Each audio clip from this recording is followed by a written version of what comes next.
잘 지내셨어요? 네. 아유, 이제 한 주간 동안 기대가 돼가지고요. 그랬어요? 아, 2탄이 오니까. 벌써 한 주가 됐군요. 상훈 씨 오늘도 왔네? 아, 예. 오늘까지만 제가 있고요.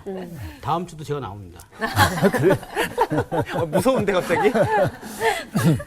네. 어떻게 될는지 몰라요. 네. 그렇죠. 인생 뭐 한 치 앞도 내다볼 수 없는 그럼요. 거죠. 맞습니다. 그렇잖아요. 네. 인생을 괜히 안개길에 비유를 하겠어요? 그렇죠?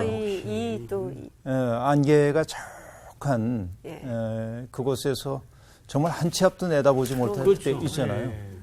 요즘은 제가 산에 많이 못 다니는데 산에 즐겨 다닐 때 우리 그 후배들을 함께 모시고 산에 가는데 제가 한참 암벽 등반에 미쳐 있을 때 선생님요? 안병반이요? 암벽 취미가 등반에 미쳐 있을 때 있으시더라고.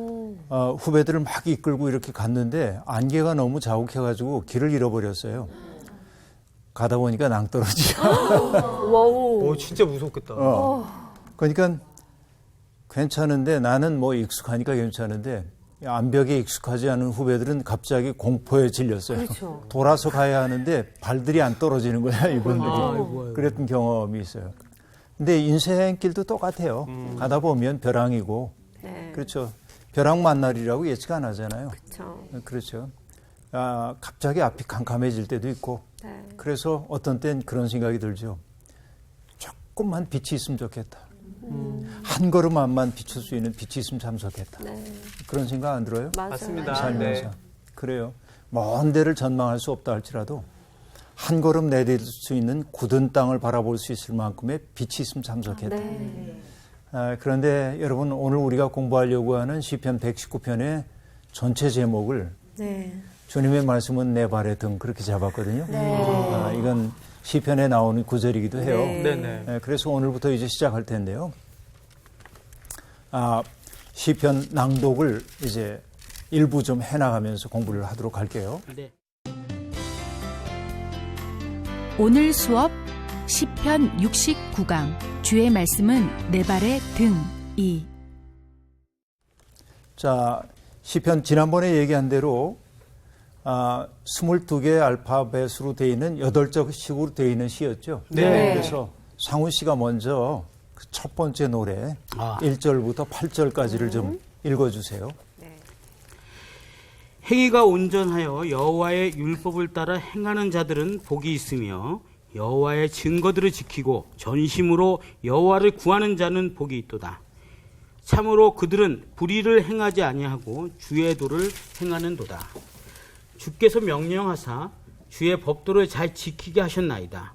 내 길을 굳게 정하사 주의 율례를 지키게 하소서.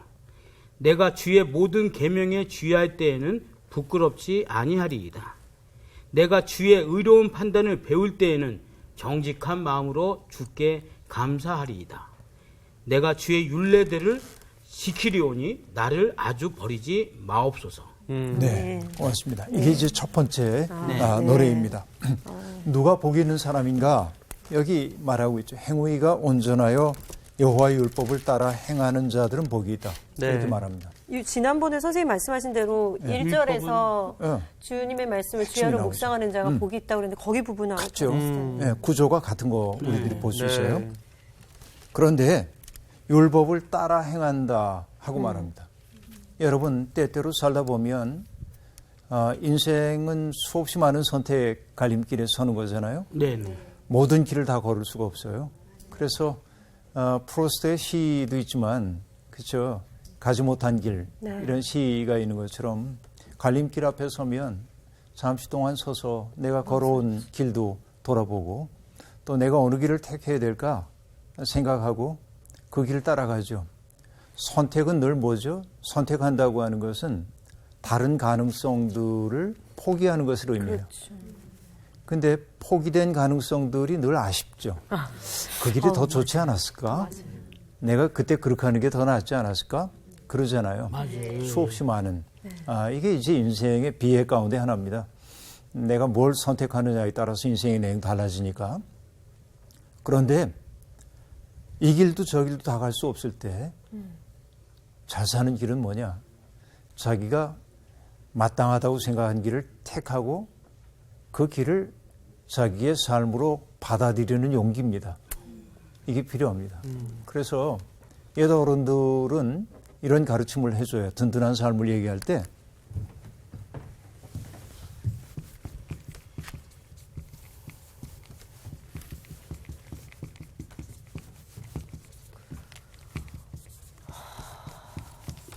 한문이네.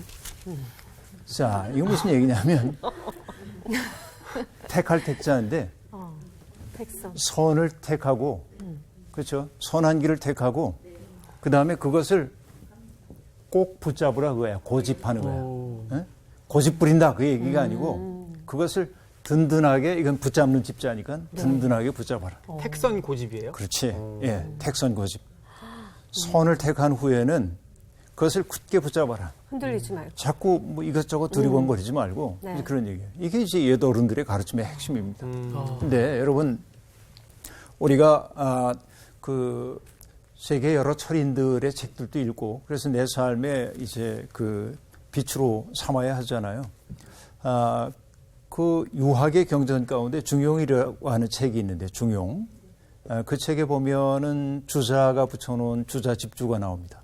거기에 어떤 얘기가 나오냐면 중용의 핵심을 얘기할 때 이렇게 얘기해요. 인심유의하고 도심유미하니. 자, 이 얘기는 뭐냐면 저도 몰라요. 저 쳐다보지 마세요. 인간의 마음이라고 하는 것은 늘 위태로워. 이게 변하기 쉬운 거야. 인심유의해. 그렇죠? 그다음에 도심유미하고 말하고 있는데 도라고 하는 건 진리라고 얘기합시다. 우리로 얘기하면 하나님이에요. 네네. 하나님의 마음이라고 하는 건 참 미묘해. 알아차기 어려워. 그래서 도심유미하니 그렇게 얘기해요. 유정유일하여 그렇게 말하는데 오직 우리의 마음을 정성스럽게 하고 우리의 마음을 오로지 하나로 바꾸어서 윤집골중하라 하고 말하는데 이게 뭐냐면 윤 여기 이제 집자는 똑같이 집자가 있고요. 골이라고 하는 글자가 있는데 윤집골중하라 이제 그렇게 말하고 있는데 그건 뭐냐면 자 얘기했죠. 인간의 마음이라는 건 늘 위태로워. 항상 변하기 쉬워. 여자의 마음만 갈대와 같은 거 아니고 네. 그죠? 인간의 마음 갈대와 같이 늘 흔들려. 이게 좋은가 저게 좋은가 흔들린단 말이죠. 그런데 어떻게 하라고 얘기했어요? 도심유미하니 그렇게 말했어요. 하나님의 마음 혹은 뭐 진리라고 하는 게 좀 늘 선명하게 드러나지 않고 애매하게 우리에게 드러날 때가 많단 말이지. 그러니까 우리가 마음을 어떻게 해야 돼요? 정성스럽게 하고 마음을 오로지 해서 이건 골자는 어렵게 생겼지만 그 골자예요. 그 중심을 딱 붙잡아라 그거예요. 그 중심을 딱 붙잡아라. 이게 잘 사는 길이야. 딴 거 없어. 그렇죠. 그러니까 인생이 모호하기 이를 데 없는데 내 마음을 정성스럽게 하고 오로지 하고 해서 그 가운데 마음을 딱 붙잡아라 말이지. 중을. 이게 이제 잘 사는 길이라는 거지. 그 우리한테 크게 공감이 되죠. 네. 이런 부분이. 그런데 우리에게 있어서 아까 얘기했던 택선 고집할 때 우리는 뭘 택한 거냐면 여호와의 말씀을 우리의 길로 삼은 사람들이죠. 네. 그렇죠? 예수님을 우리가 믿는 데는 건 뭐겠어요? 예수님이 얘기했죠. 나는 길이요 진리요 생명이다 하고 말씀했어요. 그래서 나도 내 인생의 길을 그분으로 삼은 거지. 네. 그렇죠? 그러니까 그 길을 딱 붙잡고 옮기지 않는가. 이게 든든한 삶이에요. 그리고 여기 이제 윤집골중으로 얘기하면 그 중을 딱 붙잡은 거예요. 예수 그리스도에게 있어서 그 중이라고 하는 것은 뭘까요? 하나님 나라. 그죠? 하나님의 뜻이에요. 예수님의 삶이라고 하는 것은 여기에 딱 있는 거죠. 나머지는 저 중심에 비하면 다른 것들은 주변적인 가치들입니다. 그러니까 내가 고난을 당한다 할지라도 놓을 수 없는 가치를 예수님은 딱 붙잡았던 거죠. 그런데 이제 시편 119편 1편에서도 얘기해요. 자, 행위가 온전하여 네. 여호와의 율법을 따라 행하는 자들은 복이 있다 하고 말합니다. 자, 온전하다고 번역이 되어 있죠? 네. 완전과 온전은 좀 달라요. 완전한 건 흠 없어야 돼. 네. 근데 우리가 흠 없을 수가 없죠. 그렇죠. 그러나 온전할 수는 있어요. 어떻게 온전할 수 있습니까? 내 마음이 나뉘지 않은 것이 온전하며 나는 실수할 수도 있지만 하나님을 향한 윤집골중하는 그 마음은 놓치지 않는 것이 온전하며 그렇죠? 네. 그러니까 정말 복이 있는 사람이 누군가 했더니 행위가 온전하여 여호와의 율법을 따라 행하는 자가 복이 있다. 그렇게 말하고 있습니다. 자, 저 중심을 우리가 딱 붙잡아야 한다. 그런 사람은 어떻게 산다고 얘기합니까? 그는 주님의 증거를 지키고 온 마음을 다하여 주님을 찾는 사람이라고 얘기하고 있어요. 네. 그는 불의를 행하지 않는다고 얘기하고 있습니다. 결국 여러분 어떻게 살 때 우리가 부끄러움 없는 인생을 살게 되냐면요. 6절에 보니까 이렇게 얘기해요. 내가 주의 모든 계명에 주의할 때에는 부끄럽지 아니하리이다 하고 말합니다. 부끄러움 없는 삶을 지금 얘기하고 있어요. 지난 시간에도 얘기했나요? 인간이 부끄러움을 느끼는 것은 두 가지인데요. 두 가지 부끄러움이 있다고 얘기했어요. 하나는 자괴적 부끄러움이 있어요. 이건 어떤 얘기냐면 내가 내 마음속에 세워놨던 삶의 기준이 있는데 나 스스로가 그 기준을 지키지 못한 거야. 난 거짓말하지 않을 거야. 그랬는데 거짓말한 거야. 네. 이러면 뭡니까? 스스로에 대해서 실망하죠. 자괴감이 든다고 얘기했어요. 네네. 그 부끄러워. 양심에 어긋나는 거죠. 그런데 또 다른 부끄러움이 하나 있습니다. 창피성 부끄러움이요. 창피한 거야. 그건 뭐냐면 어떤 공동체가 만들어 놓은 규범 같은 것들이 있는데 그걸 어겼는데 어긴 그것이 사람들 앞에 드러난 거야. 그러니까 그에게 중심은 뭐냐면 타자의 시선이에요. 타자가 나를 보고 지적하거나 눈길을 보내지 않았다면 모를 수도 있는 거예요. 그렇죠. 그러니까 어떻게 보면 더 높은 것은 자괴성 부끄러움이라고 얘기할 수 있겠는데 사람들은 대개 그거보다는 창피성 부끄러움이 더 예민한 경우가 많이 있어요. 근데 여러분 결국 인생을 잘 산다고 하는 것은 부끄러움 없는 인생을 사는 것인데 어떻게 할 때 그렇게 살 수 있는가? 계명에 주의할 때라고 얘기하고 있어요. 계명에 주의한다고 하는 것은 그 하나님의 말씀을 내 속에 새기고 살 때 그렇다 하는 얘기입니다. 말씀이 내 속에 새겨졌어요. 여러분 예수님도 말씀하셨죠. 선한 사람은 선한 마음으로부터 선한 것을 내고 악한 사람은 마음에 악한 것을 밖으로 내놓는다고 얘기했어요. 그리고 하셨던 말씀이 뭐죠? 마음에 가득한 것을 입으로 말하는 법이다. 누가복음 6장 45절에 그렇게 얘기하고 있거든요. 네. 내 마음에 가득한 것 밖으로 나와요. 자, 여러분 어떤 사람이 자기 속에 가득 차 있는 것을 낼 수밖에 없는 거예요. 누구든지. 그런데 말씀이 내 속에 새겨져 있다고 한다면 그 말씀이 내 입 밖으로 나오겠죠. 그렇게 사는 사람은 부끄러움 당하지 않는다 하고 말합니다. 그래서 시인이 이렇게 하나님께 청원하고 있죠. 내가 주의 의로운 판단을 배울 때에는 정직한 마음으로 주께 감사하겠습니다. 내가 주의 율례들을 지키오리니 나를 아주 버리지 마옵소서 하고 말합니다. 자, 그런데 여러분 여기 보면요. 하나님의 말씀을 지칭하는 단어들이 다양하게 변주되어 나타남을 알 수 있어요. 여기에서 보면 그렇죠? 네네. 한번 보세요. 율법 1절에는 그죠? 2절에는 증거, 3절에는 도, 4절에는 법도, 5절에는 율례, 6절은 계명, 7절은 의로운 판단, 정직한 8절은 또다시 율례. 율례 그렇게 되어 있죠. 그러니까 이것은 여러분 다양하게 변주된 것이지만 하나님의 말씀을 뜻하는 거죠. 네. 토라를 다양한 방식으로 변주했다고 보시면 되겠어요. 시편 119편은 바로 그런 다양한 언어들이 아주 다채롭게 전개되고 있음을 볼 수 있습니다. 네. 그렇죠? 다음 시를 읽어봐야 할 텐데 우리 미란 씨가 9절부터 읽어주실까요? 네. 청년이 무엇으로 그의 행실을 깨끗하게 하리이까 주의 말씀만 지킬 따름이이다. 내가 전심으로 주를 찾았사오니 주의 계명에서 떠나지 말게 하소서. 내가 주께 범죄하지 아니하려 하여 주의 말씀을 내 마음에 두었나이다. 찬송을 받으실 주 여호와여 주의 율례들을 내게 가르치소서. 주의 입의 모든 규례들을 나의 입술로 선포하였으며 내가 모든 재물을 즐거워함 같이 주의 증거들의 도를 즐거워하였나이다. 내가 주의 법도들을 작은 소리로 읊조리며 주의 길들에 주의하며 주의 율례들을 즐거워하며 주의 말씀을 잊지 아니하리이다. 예, 고맙습니다. 자, 이 대목은 사람이 어떻게 하면 깨끗하게 살 수 있을까? 여기에 대한 가르침이라고 볼 수 있어요. 네. 그렇죠?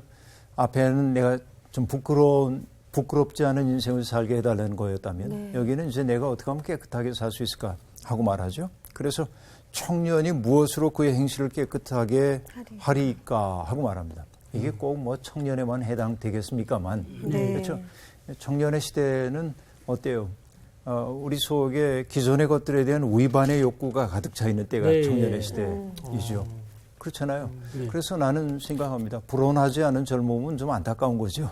네. 젊은이들은 좀 불온해야 되죠. 그러니까 자기 속에 있는 이 힘들을 주체할 수가 없는 때이죠. 그런데 그들에게 어른들이 주로 해왔던 얘기는 뭐냐면 하지 마. 뭐 이러면 안 돼. 네네. 이렇게 이제 키우잖아요. 그 집안 얘기인데 내 손자가 뭐 이제 얘기하다 보면 그럽니다. 뭐 좀 해. 그럼 안 돼. 이렇게 얘기해. 누구한테 듣는 얘기. 아빠로부터 듣는 얘기. 그렇죠. 애도 이미 안 돼 소리가 권력인 걸 알아요. 그래서 안 돼. 이렇게 얘기합니다. 그런데 젊은이들도 안 돼. 이 소리 너무 많이 듣고 자랐죠. 그렇죠. 하지 말라는 건 많고. 그러니까 위반하고 싶어 하잖아요. 뭐냐면 젊음은 생명 아닙니까? 곤란하다고 하는 곤자를 보면요. 여러분 어떻게 돼 있어요? 이게 이제 이렇게 돼 있죠. 울타리가 있고 네. 나무가 이렇게 쳐져 있어. 네. 나무가 더 자라야 하는데 못 자라게. 막혀 있잖아요. 이게 곤란한 거예요. 이게. 상당히 곤란하네요. 아주 참 곤란하죠. 진짜 곤란하네. 그러니까 이 젊은이들의 삶이 저런 거예요. 이제 그래서 젊은이들은 늘 위반의 욕구를 가지고 있어요. 그런데 그게 아주 창조적으로 위반할 수 있으면 좋은데 정말 갈래 없이 나가기 시작하면 골치 아파지죠. 그래서 질문을 하는 거예요. 청년이 어떻게 해야 네. 정말 깨끗한 이제 인생을 살 수 있을까 하는 질문인데요. 여러분 깨끗이라고 하는 말이 있잖아요. 네. 어떤 게 깨끗한가요? 흠이 없는 상태? 네, 뭐 질문이 어리석었어요. 사실 대답하기 어렵죠. 그냥 깨끗한 거. 왜 얘기했을까? 깨끗한 거. 그런데 여러분 다석유영모라고 하는 선생님은 깨끗하다라고 하는 걸 이렇게 얘기합니다. 깨는 깨달음이고 끝은 끝. 깨달음이 끝이야. 네, 그러니까 이제 일종의 그 말장난, 펀이라고 얘기할 네. 수 있겠는데 뭐가 깨끗한가? 깨달은 사람이 깨끗하다. 그래서 자기의 욕망에 따라 사는 삶에 종지부를 찍은 사람이 깨끗한 사람이다. 다시 얘기하면 진리 안에 사는 사람이 깨끗한 사람이다. 이렇게 얘기한단 말이에요. 그러고 보면 깨끗이라는 게 그래서 걸레질 잘하는 것만이 아니라 그렇죠. 내가 깊이 들어가야 깨끗해지는 걸 알 수 있겠죠. 자, 이게 이제 오늘 힌트입니다. 깨끗하다고 하는 것은 금욕적인 삶을 이루는 말은 분명히 아닙니다. 자, 어떻게 해야 깨끗하게 살 수 있을까? 10절이 대답합니다. 내가 전심으로 주를 찾았습니다. 그렇죠? 여러분, 지난주에 내가 얘기를 했었는데요. 구하라, 찾으라, 두드리라 그 얘기. 그렇죠? 내가 찾는다고 하는 건 뭐였어요? 열심히 탐색하는 거였죠. 노력하는 거였어요. 주님의 뜻이 어디에 있는지. 이것처럼 내가 전심으로 주를 찾았습니다. 여러분, 이게 참 중요합니다. 네. 전심으로 주를 찾았다. 최선을 다하는 거죠. 네. 그 다음에 주께 범죄하지 않으려고 어떻게 했다고 얘기를 하고 있어요. 주의 말씀을 내 마음에 두었나이다 하고 말합니다. 자, 얘기가 계속되고 있는데요. 나는 주님의 말씀만 지킬 따름입니다.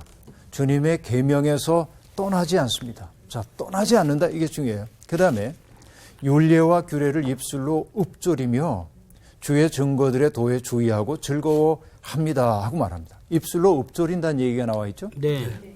여러분, 이 읊조린다는 게 사실은 묵상입니다. 읊조리는 거예요. 조용히 읊조린다고 얘기했어요. 이 묵상한다는 말로 바꿔놔도 똑같은 말이에요. 그래서 119편에서 조용히 읊조립니다. 이 표현이 자주 나올 겁니다. 그러니까 늘 중얼중얼하는 거죠. 여러분, 지금 우리가 책을 볼 때는 보통은 눈으로 읽죠. 눈으로 읽습니다. 그런데 이 목독이라고 하는 것은 오래되지 않았어요. 목독은. 옛날에는 전부 책을 읽는다고 하는 건 소리내 읽는 것이었습니다. 그렇죠. 소리내서 읽는 것이었어요. 그래서 경서를 공부하다 보면 그 논어를 비롯한 경서들을 공부하다 보면은 소리내서 다 소리내서 성조를 붙여가지고 읽게 되거든요. 그래야 이제 기억도 잘 되고 그래서 그런 것 우리들이 알 수 있죠. 근데 그러니까 묵상한다고 하는 것은 생각만 하는 게 아니라 여러분 소리를 내는 거예요. 소리를 낸다는 것의 의미는 어떤 것일까요? 눈으로 볼 때는 내 시각만 작동을 하고 있어요. 머리하고. 그런데 내가 소리를 내서 읽을 때는 시각도 작동을 하지만은 그 소리를 기억해. 듣잖아요. 이게 중요한 과정이에요. 그래서 눈으로 볼 때보다 소리 내서 읽을 때 훨씬 기억에 좋은 까닭은 여러 가지 감각이 함께 동원되기 때문에 그래서 그런 것이죠. 저 고등학교 시절에 공부를 하면은 저는 소리 내면서 이렇게 하면 잘 외워지더라고요. 그렇죠. 아마 그래서 대본도 잘 외우는 거 아닐까. 진짜 그렇겠네. 네. 예. 오케이. 자, 그렇게 여러분 하나님의 말씀을 꼭 붙들고 그 말씀 놓치지 않는 것이 깨끗하게 사는 삶이다. 그렇죠? 왜냐하면 결국 아까 얘기한 대로 다석 선생님이 얘기했던 대로 깨끗한 삶이라는 것은 내가 뭐 금욕적으로 산다든지 그런 것이 아니고 진리의 세계 속에 깊이 들어갔을 때만 사람이 깨끗할 수 있어요. 여러분, 더러워진 유리창은 깨끗한 뭐로 닦나요? 어쨌든 마른 걸레로 닦아서 창을 깨끗하게 할 수 있지만 더러워진 내 마음을 닦는 방법은 마른 걸레로 닦아주지 않거든. 하나님의 말씀으로 닦을 수밖에 없어요. 그렇죠? 그 말씀과 자꾸만 내가 부대껴야 내가 깨끗해지는 거죠. 이 두 번째 노래는 바로 그 얘기를 우리에게 들려주고 있죠. 자, 세 번째 노래 17절부터 24절까지인데요. 요한 씨가 읽어주시죠. 네. 주의 종을 후대하여 살게 하소서. 그리하시면 주의 말씀을 지키리이다. 내 눈을 열어서 주의 율법에서 놀라운 것을 보게 하소서. 나는 땅에서 나그네가 되었사오니 주의 계명들을 내게 숨기지 마소서. 주의 규례들을 항상 사모함으로 내 마음이 상하나이다. 교만하여 저주를 받으며 주의 계명들에서 떠나는 자들을 주께서 꾸짖으셨나이다. 내가 주의 교훈들을 지켰사오니 비방과 멸시를 내게서 떠나게 하소서. 고관들도 앉아서 나를 비방하여 싸우나 주의 종은 주의 율례들을 작은 소리로 읊조렸나이다. 주의 증거들은 나의 즐거움이요 나의 충고자니이다. 네. 23절이 참 좋죠. 고관들도 앉아서 나를 비방하여 싸우나 주의 종은 주의 율례들을 작은 소리로 읊조렸나이다. 여러분, 이게 광경을 한번 이렇게 떠올려 보세요. 이거 사실 고관들이 막 비방하는데 혼자 앉아가지고 중얼거리면은 이게 이거거든요. 더 그 사람들은 화나게 할 수도 있는 거고. 그러니까 눈치채지 않게 조용히. 이 대목을 보면서 느끼는 게 저는 성경에서 이 대목을 참 좋아하는데 베드로와 일행이 예루살렘에서 사람들에게 설교하고 또 성전 미문 앞에서 잡혀 안전뱅이로 살아가던 사람에게 금과 은은 내게 없는데 내게 있는 건 내게 주노니 곧 나사렛 예수의 이름으로 일어나 걸어라 하죠. 그리고 이제 그를 일으켜 세웁니다. 그러자 그가 걷기도 하고 뛰기도 하고 하나님 찬미했대. 자, 그 놀라운 사실을 보고 사람들이 막 몰려옵니다. 그래서 베드로가 그들에게 말씀을 전하거든요. 예수 그리스도에 대해서 전해요. 그래서 성전 지배 체제가 이 두 사람을 베드로와 요한을 붙잡아요. 그래가지고 공회당에 끌고 갑니다. 그리고 위협해요. 뭐라고 얘기하냐면 다시는 그 사람의 이름으로 말하지 말라고. 그렇죠? 그러니까 뭐예요? 잘 나가는 사람들 아니에요. 갈릴리 어부들이었던 이 사람들이 보기에는 정말 이전에는 우러러 보였던 사람들이죠. 대단하게. 근데 그 사람들이 다시는 그 이름으로 말하지 말라고 그러면 음맥히 죽어. 그럴 수 있겠는데 베드로가 뭐라고 얘기합니까? 하나님의 말씀을 듣는 게 옳은지 당신들의 말을 듣는 게 옳은지 판단해 보시오. 이렇게 얘기하잖아요. 이게 대단한 자유 아닙니까? 이것이. 그래서 여러분 믿으면 당당해진다고 하는 까닭이 거기에 있는 건데 고관들이 비방하고 위협하고 있는 말을 하고 있는데 주눅들지 않고 어떻게 하고 있어요? 하나님의 말씀 자꾸 보는 거예요. 자, 그 얘기는 뭐와 관련되냐면 저들이 권위 있는 척하고 있지만 사실 우리 인생의 최종적인 판단자는 하나님이라는 사실을 내 마음속에 새기는 거죠. 네. 여러분 어느 그 외국의 소설가가 좀 위트가 있는 사람인데 이런 얘기 합니다. 뭐 여기에 훈장을 주렁주렁 매달고 있는 장군이 막 호령을 할 때 자기는 그런 상상을 한대. 저 사람도 어린 시절에 자기 발가락을 끌어가지고 입에 집어넣기 위해서 버둥거렸겠지. 그런 상상을 하는 거예요. 그럼 좀 네. 그 상황이 긴장된 상황이 약간 좀 그렇죠. 풀어지잖아요. 네. 풀어지죠. 예. 그러고 나면 내 마음에 여유가 생기는 거지. 좀 비슷한 거 아니에요? 이런 거. 자유가 있는 분이네요. 요한 씨 지금 무슨 상상했어? 지금 깜짝이야. 이상한 소리 상했지? 너 읊조리고 있었지? 아니 지금 우리 선생님이 하는 모습에서 걸렸어. 딱 걸렸지. 읊조리고 있었어. 근데 여하튼 이 대목에서 핵심이 되고 있는 것은 뭐냐면 내 눈을 열어주소서라고 하는 구절입니다. 그렇죠? 내 눈을 열어주소서 하는 대목인데요. 여러분 눈을 열어달라고 하는 그 이야기는 여러분 어떤 뜻을 가지고 있을까요? 18절에 내 눈을 열어주셔서 주의 율법에서 놀라운 것을 보게 하소서 하고 말합니다. 자, 여러분 우리 살다 보면요. 보지 않아도 좋을 것은 눈에 잘 띄는데 네. 반드시 보아야 할 것이 보이지 않아서 내 삶이 가리산 지리산이 될 때가 있어요. 예? 가리산 지리산 안 되는 건 갈팡질팡 안 되는 얘기죠. 그런데 정말 내 눈이 봐야 할 것을 딱 꿰뚫어 보는 거죠. 그래서 여러분 볼견자도 있지만 여러분 앞에 이런 글자를 집어넣어 가지고 이건 볼관자이거든요. 볼관자. 꿰뚫어 보는 거예요, 이게. 관통할 때 뭐. 그렇지, 맞아서 꿰뚫어 보는 거예요. 관통한다는 한자는 좀 다르긴 한데 어쨌든 그 볼관자 저것은 보는 거예요. 꿰뚫어 보는 것을 지금 얘기를 하고 있거든요. 그래서 내 눈을 열어 주십시오라고 하는 것은 지금 뭐 내 눈이 흐릿하다 하는 얘기가 아니고 하나님의 말씀의 그 핵심을 볼 수 있는 눈을 내게 좀 열어 주십시오 하는 얘기이죠. 그렇죠. 그래서 나그네 인생길을 우리가 걸어가고 있는데 결국 봐야 한다는 것은 무엇입니까?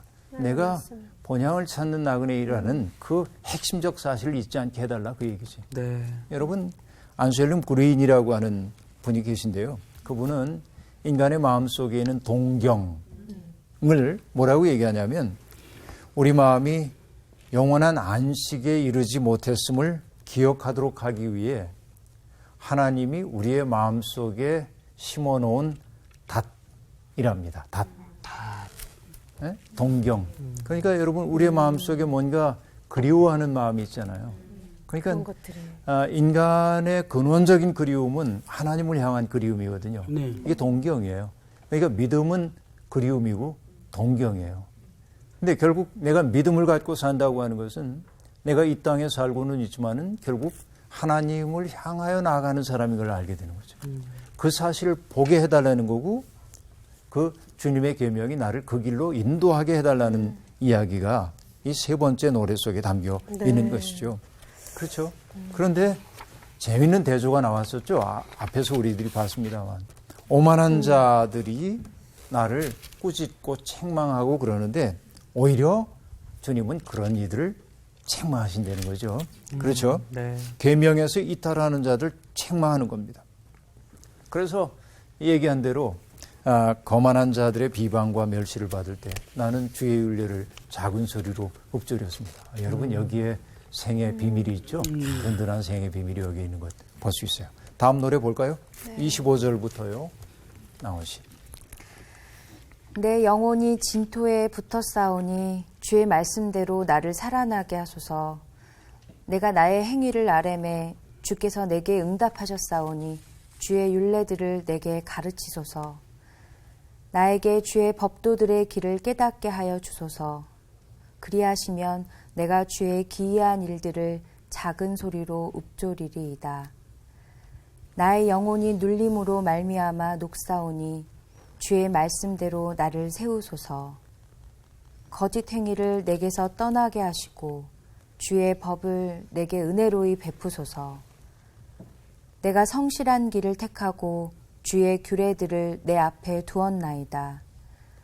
내가 주의 증거들에 매달려 싸우니 여호와여 내가 수치를 당하지 말게 하소서.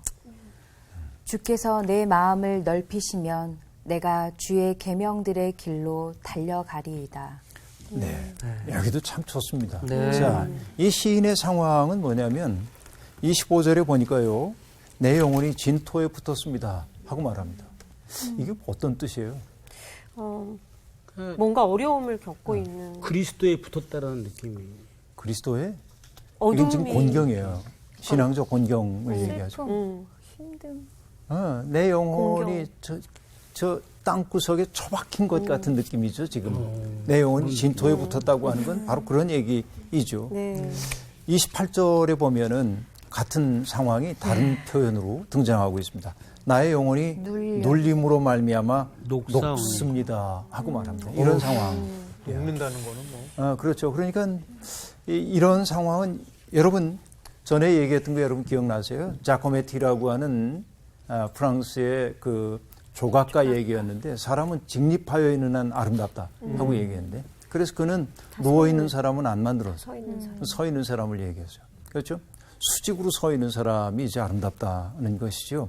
그런데 지금 이 사람은 진토에 붙어 있고 내 영혼이 눌림으로 말미암아 녹았어. 그 얘기는 뭡니까? 내 삶의 중심이 싹 무너진 거예요. 알 수 있겠죠? 내 삶의 중심이 다 무너진 그런 상태인 것을 알 수 있습니다. 이런 상황 속에서 내가 어떻게 살아야 되냐 그 얘기이죠. 그래서 이 시인은 자기가 중심이 무너져서 다 죽게 됐어요. 영혼이 희망이 없어. 그러니 하나님 앞에 구할 수밖에 없죠. 네. 주님의 말씀대로 나를 살아나게 해 주십시오. 그렇죠? 말씀대로 나를 세우소서. 28절에는 세워달란 말이 나옵니다. 살리소서, 세우소서 하고 얘기합니다. 자, 그러면 여러분 이렇게 얘기해야겠죠. 하나님이 흙으로 한 존재를 빚어 만드시고 어떻게 했어요? 코에다가 생기를 불어넣으심으로 생명이 되게 했다 하고 얘기했죠. 지금 이 사람은 뭐예요? 생명이 없어. 사람이었는데 생명의 기운이 쏙 빠져나가서 진토처럼 변해버린 거예요, 지금. 다시 처음으로. 그래서 지금 그가 기원하는 건 뭡니까? 말씀으로 살아나게 하소서. 말씀의 숨을 내 속에 불어넣어서 나로 일어나게 해달라고 얘기죠. 28절에서는 말씀으로 나를 세우소서라고 얘기하고 있죠. 네. 네. 말씀이 하는 일이 뭔가 하고 봤더니 세우는 거고 다시 살리는 거구나. 이게 이제 이 시가 우리에게 들려주는 노래예요. 그래서 하나님은 세워주고 그 다음에 이제 살아나게 한 다음에 32절에 보면 이렇게 말합니다. 주께서 내 마음을 넓히시면 내가 주의 계명들의 길로 달려가리이다 하고 말합니다. 마음을 넓힌다는 얘기는 이해력을 넓혀주는 거예요. 나의 이해력을 넓혀주시면은 내가 이젠 정말 계명들의 길로 달려가겠습니다. 그 얘기는 수치스러운 삶을 내게서 청산하도록 하겠습니다. 여러분 이런 진토에 붙은 영혼들, 그래서 영혼이 녹는 것 같은 사람들이 있는데 그때 필요한 것이 뭔가 했더니 하나님의 말씀을 든든히 붙잡는 일이라고 고백하고 있죠. 네. 아름다운 고백이었습니다. 다음 노래 볼까요? 33절부터인데요. 상훈 씨가 다시 한번 읽어주실래요? 여호와여 주의 율례들의 도를 내게 가르치소서. 내가 끝까지 지키리이다. 나로 하여금 깨닫게 하여 주소서. 내가 주의 법을 준행하며 전심으로 지키리이다. 나로 하여금 주의 계명들을 길로 행하게 하소서. 내가 이를 즐거워함이이다. 내 마음을 주의 증거들에게 향하게 하시고 탐욕으로 향하지 말게 하소서. 내 눈을 돌이켜 허탄한 것을 보지 말게 하시고 주의 길에서 나를 살아나게 하소서. 주를 경외하게 하는 주의 말씀을 주의 종에게 세우소서. 내가 두려워하는 비방을 내게서 떠나게 하소서. 주의 규례들은 선하심이니이다. 내가 주의 법도들을 사모하였사오니 주의 의로 나를 살아나게 하소서. 네, 고맙습니다.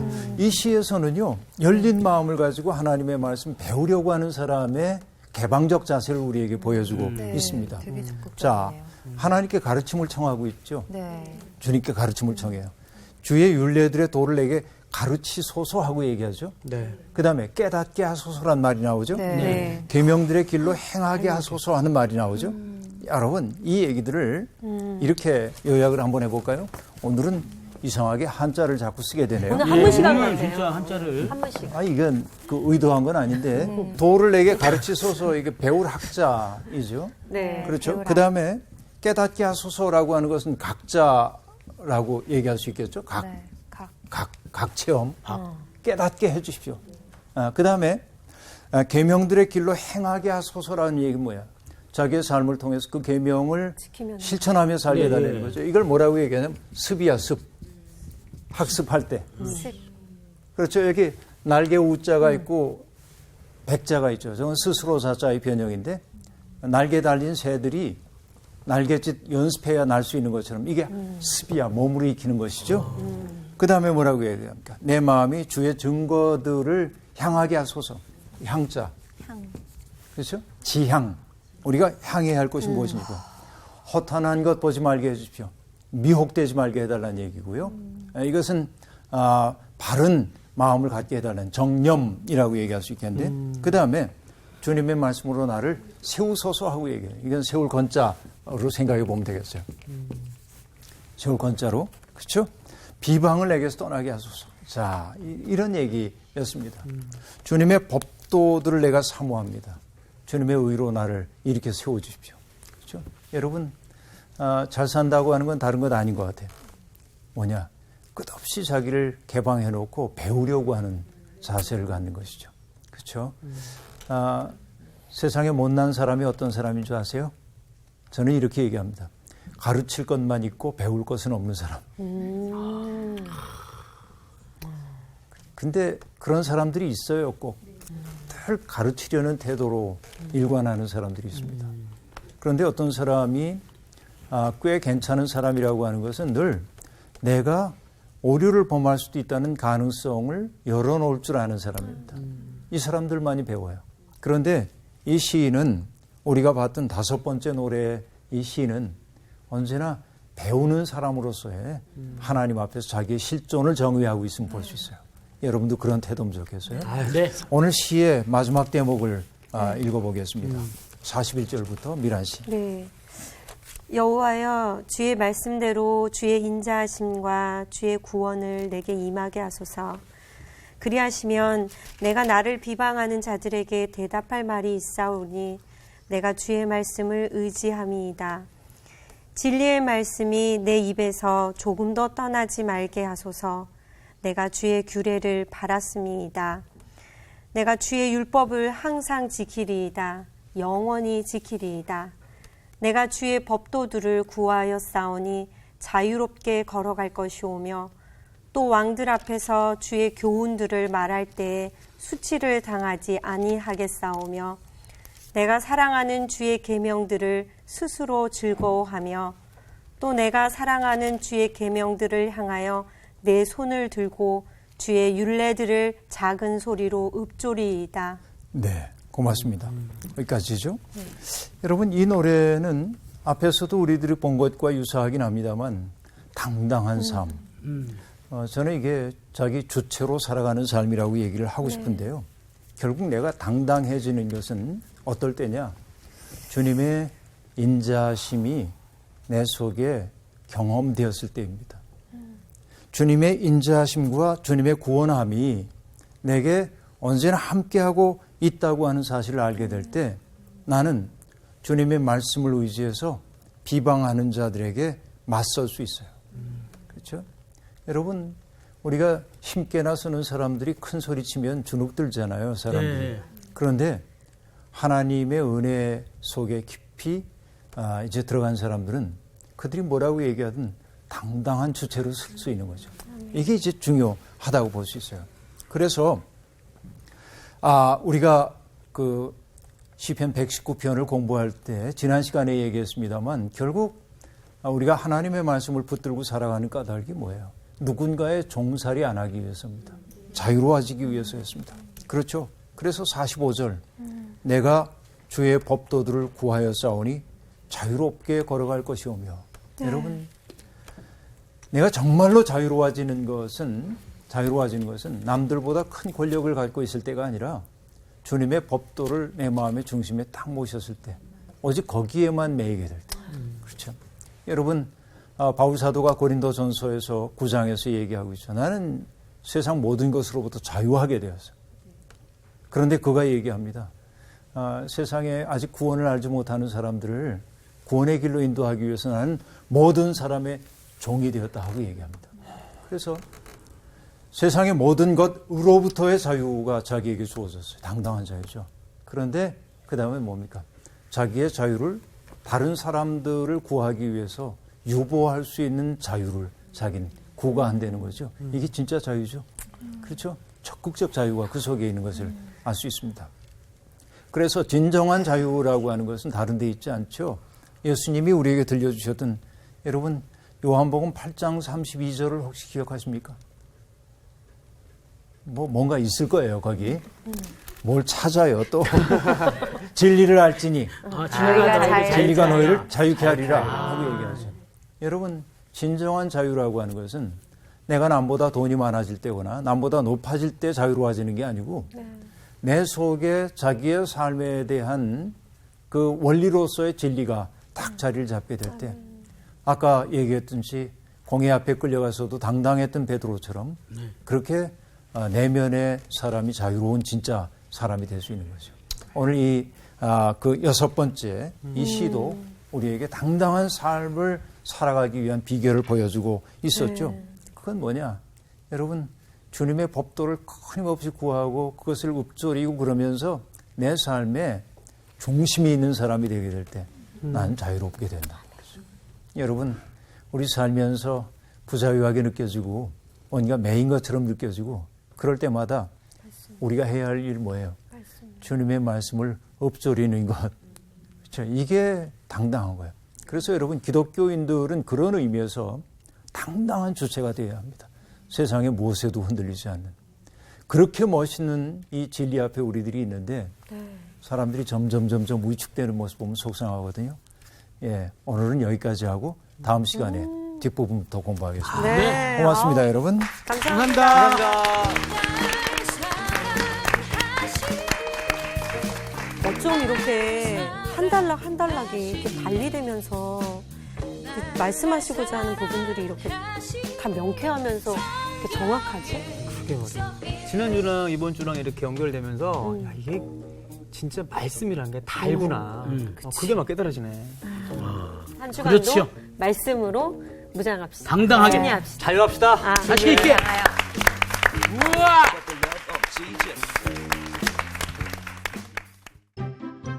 이번 주 퀴즈입니다. 사울과 요나단이 죽은 것을 다윗에게 거짓 보고한 소녀는 어느 민족 사람인가요? 1번 블레셋, 2번 아말렉, 3번 이스라엘. 정답을 아시는 분은 CBS 성서학당 홈페이지에 정답을 올려주시거나 우편으로 보내주시면 됩니다. 보내실 곳은 서울특별시 양천구 목동 서로 159-1 CBS 성서학당 담당자 앞입니다. 연락처를 꼭 남겨주세요. 선정되신 분들에게는 대한성서공회에서 성경, 송태근 선생님의 내가 어디 있느냐, 하나님이 꿈꾸는 교회, 김기석 선생님의 일상 순례자, 신우인 선생님의 땅과 하늘의 갈림길에서 가운데 하나를 드립니다.